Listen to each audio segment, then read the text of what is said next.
Buongiorno, ben ritrovati su Uncinetti allo sbaraglio. Oggi vediamo la tecnica Moebius per realizzare, nel mio caso, un coprispalle o scialle come volete voi, ma con la stessa tecnica noi possiamo anche fare un capo più piccolo, ad esempio uno scaldacollo. Che cos'è la tecnica Moebius? È in pratica diciamo, una tecnica che si basa sul cerchio infinito di Moebius.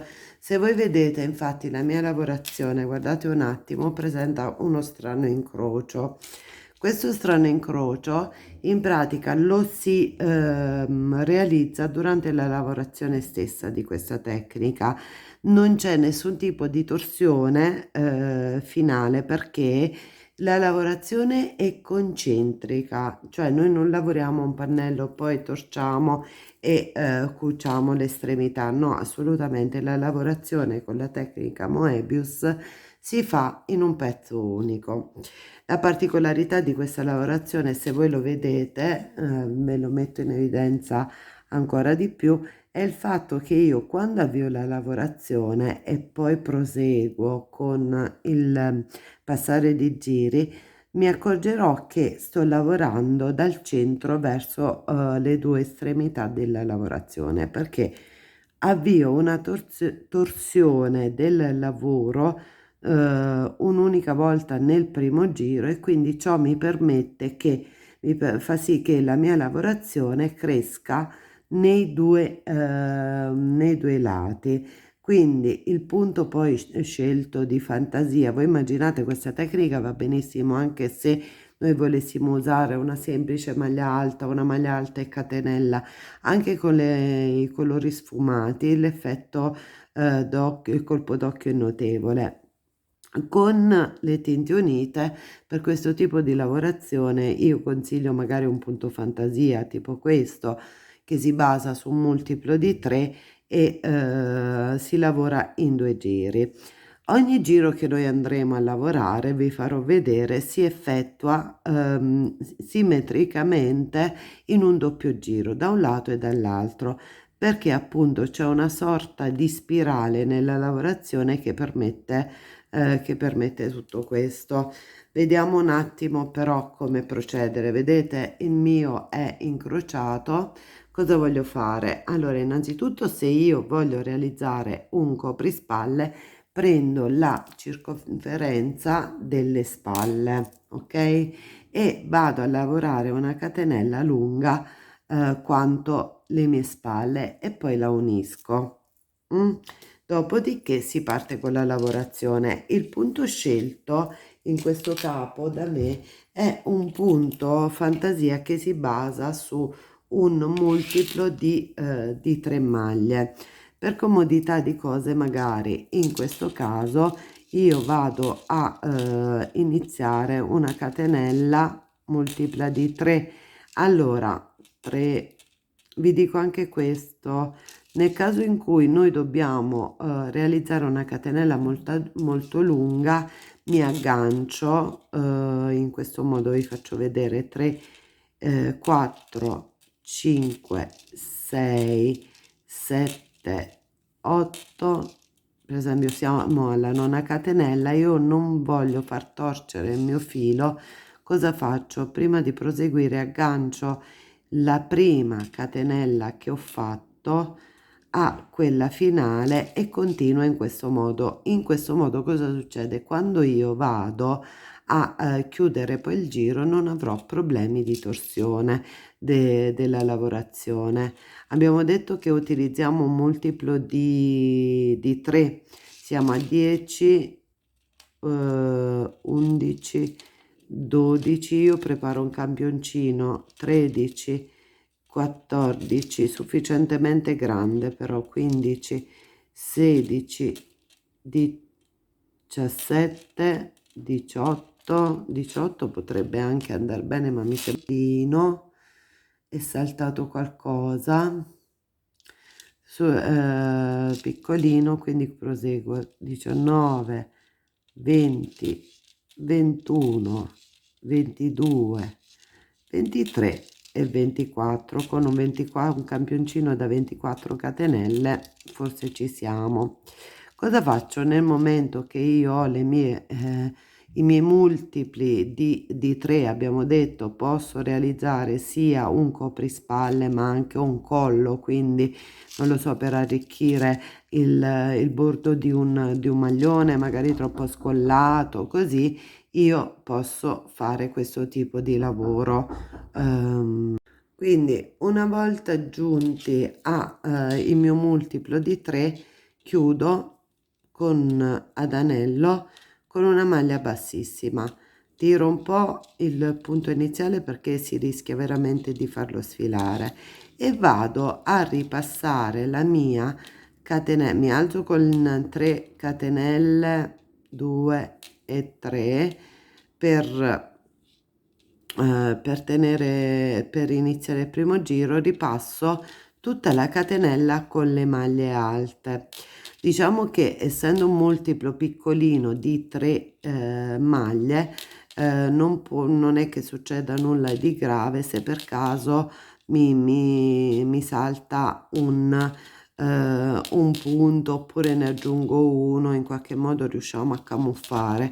Il problema è se noi scegliamo dei punti fantasia con dei multipli grossi. Nel momento in cui abbiamo dei multipli grandi diventa complicato, poi bisogna essere molto più precisi e attenti durante la lavorazione.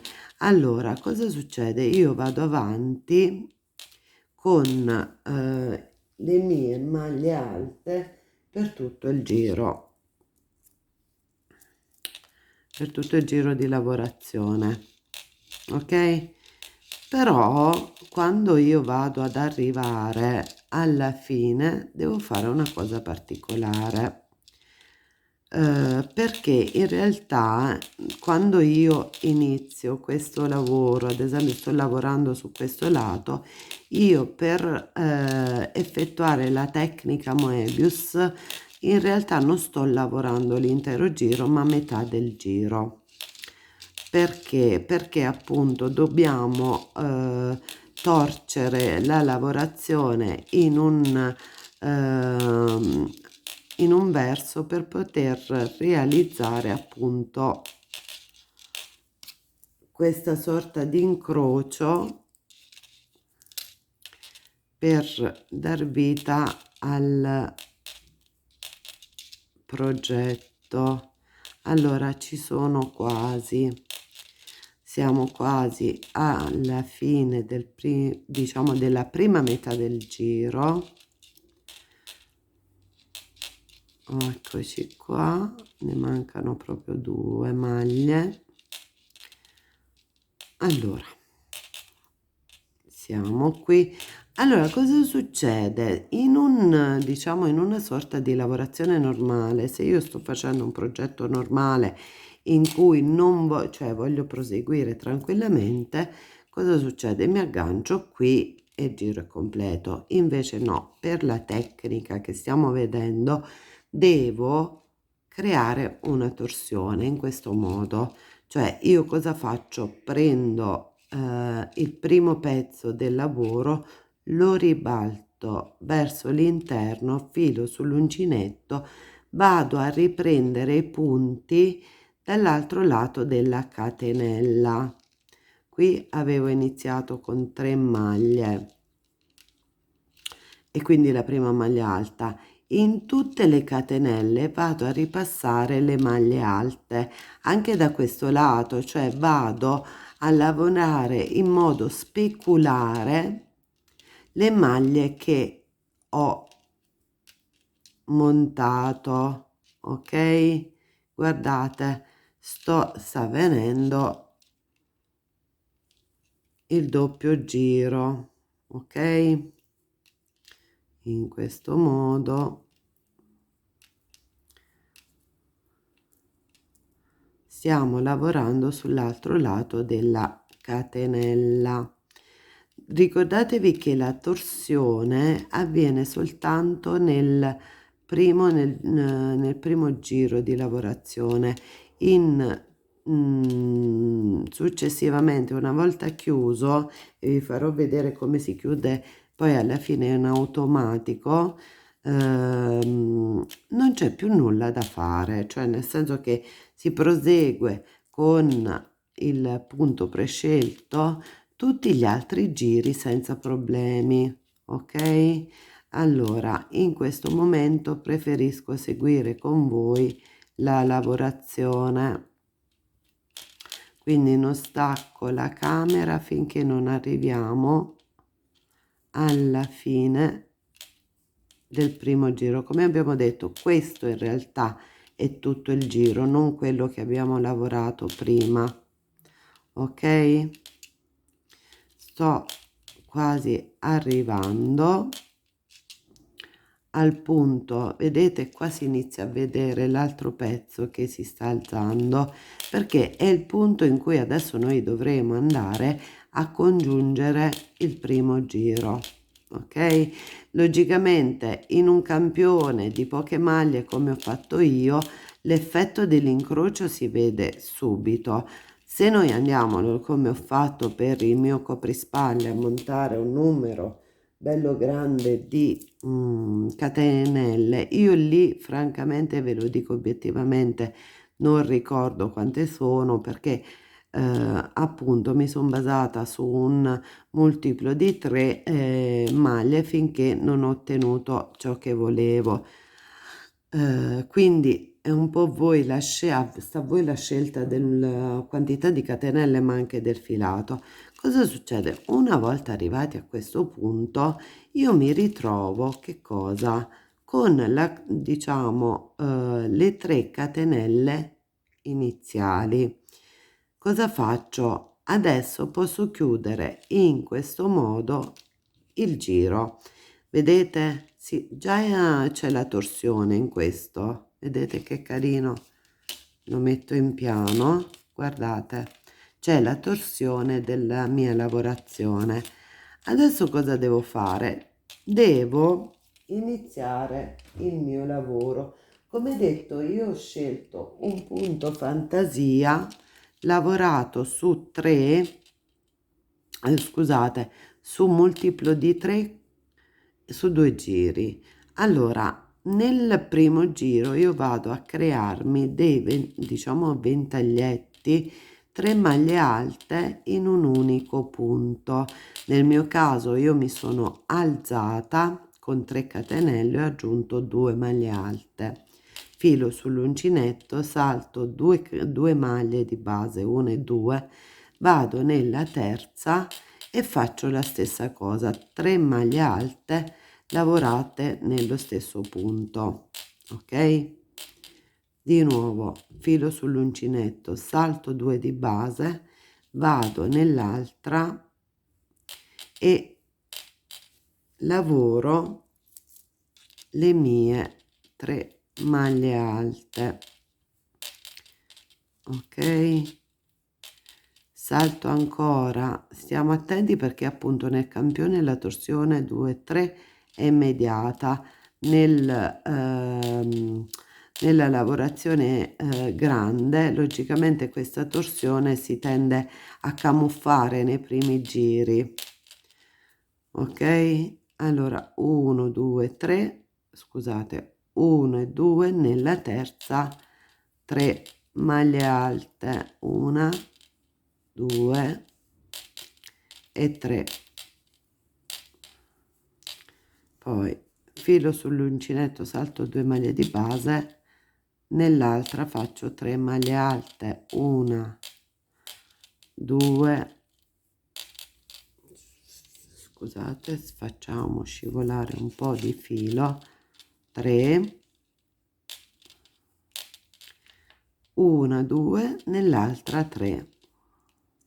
Continuiamo in questo modo per tutto il giro e scopriremo alla fine che avremo ottenuto che cosa? Una lavorazione speculare, cioè da un lato e all'altro del mio collo, ok? Scusate, del mio scaldaspalle, coprispalle, collo, cioè questo serve per le lavorazioni diciamo ad anello, per creare delle lavorazioni ad anello con un incrocio decorativo che, come detto prima, non è dovuto alla lavorazione a pannello e poi alla cucitura, ma bensì nella lavorazione stessa. Guardate un attimo, in modo speculare io il mio giro l'ho iniziato qui, adesso mi trovo sul lato diametralmente opposto, quindi continuo ancora così,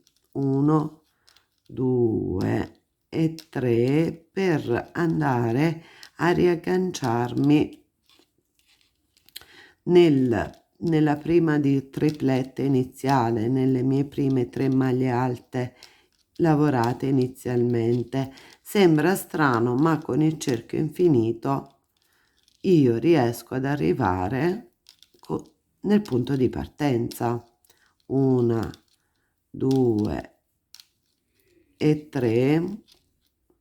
Guardate, con il campione è carinissimo, voi potete iniziare, io quello che vi consiglio, soprattutto per chi non ha mai lavorato questa tecnica, è farvi un campioncino. I punti fantasia da poter utilizzare sono tantissimi, quindi potete fare un po' più tutto quello che vi piace nella realizzazione.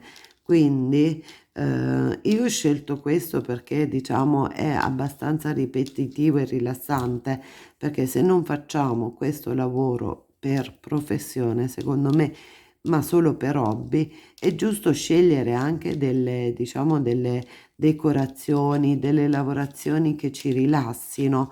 Non dobbiamo essere dei professionisti, ma dobbiamo divertirci quando lavoriamo. Vedete, sono arrivata alla fine del giro. Come vi dicevo, può capitare di mangiarsi qualche punto, però essendo poi una lavorazione molto grossa, non avendo bisogno di cuciture o quant'altro, io posso ovviare all'inconveniente tranquillamente. Vado a chiudermi, sono arrivata al punto di chiusura, vado a chiudermi qui. Guardate, cioè io ho la lavorazione da questo lato, ma anche da questo. Adesso aggiungo il secondo giro. Mi devo alzare però in questo caso, mi alzo con 3 catenelle, faccio delle maglie alte incrociate, metto 2 prendo una volta il filo, prendo la seconda, vado nell'ultima delle 3 maglie alte lavorate, faccio una doppia maglia, catenella, doppio filo sull'uncinetto, torno nella prima maglia alta lavorata qui e faccio 2 maglie altissime incrociate in questo modo. Queste catenelle mi servono per avviare. Di nuovo 1 2 1 2, vado nella terza maglia libera, faccio la prima maglia altissima, catenella, doppio filo sull'uncinetto, torno nella prima e faccio l'altra maglia altissima. Mi stanno venendo delle appunto delle maglie incrociate, ripeto, fino alla fine del giro. Ok, vado qui, chiudo, catenella, doppio filo e vado qui. Nella maglia, nelle doppie 2 maglie alte altissime, metto la catenella perché dopo le 3 maglie alte nei giri successivi devono essere lavorate proprio in questa catenella che abbiamo. Di nuovo una e poi vado qui. Continuo in questo modo fino alla fine del giro. Ci vediamo qui per vedere come procedere. Giunti a questo punto sono arrivata al momento in cui chiudo anche il secondo giro del mio punto fantasia. Ho fatto il mio ultimo incrocio, mi aggancio dove c'erano le 3 catenelle iniziali per salire con una maglia bassissima. Entro nel, diciamo, nei miei punti incrociati con una maglia bassissima, mi alzo di 3 catenelle e vado a lavorare dentro gli spazi di una catenella 3 maglie alte. Nel primo punto la prima maglia alta è composta da 3 catenelle, poi abbiamo le altre 2 maglie alte. Mi sposto nell'altro punto di lavorazione, nell'altro, diciamo, modulo della lavorazione che ho scelto, 3 maglie alte, filo sull'uncinetto, mi sposto in questo modo con le mie 3 maglie alte, quindi vado a lavorare nella catenella, ok? Allora, fatto questo, cosa succede?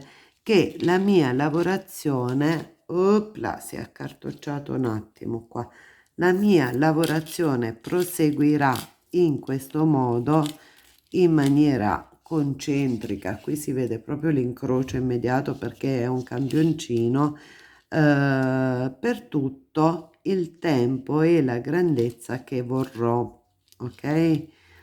Mm. Da una parte e dall'altra. Questo è bello anche secondo me come collo, infatti devo pensarci, magari vi proporrò qualche altra cosa fatta con un collo più piccolo, un tipo sciarpa, scegliendo magari un altro punto fantasia perché l'incrocio è molto carino. Pensate se lo mettessimo su un lato del collo. Comunque, allora io ho scelto questo punto fantasia per il mio coprispalle Moebius, però noi possiamo scegliere ciò che vogliamo, possiamo fare liberamente quello che più ci piace in base anche al tipo di filato, di colori, di utilizzo che ne vogliamo fare. L'importante è ricordarsi che per poter applicare questa tecnica bisogna incrociare all'inizio la lavorazione, dopodiché dopo la lavorazione del primo giro in modo speculare tutto il resto va da sé. Come abbiamo detto, non c'è trucco né inganno, non è una lavorazione a pannelli poi una volta finita ritorta e cucita insieme, ma è una lavorazione in un unico pezzo con questa tecnica. Spero che il tutorial vi sia piaciuto, che io sia stata capace di spiegarvi come fare questo tipo di lavoro. Se è così lasciate like, iscrivetevi al canale per i prossimi tutorial. Buona lavorazione a tutti e buona creatività. Al prossimo tutorial.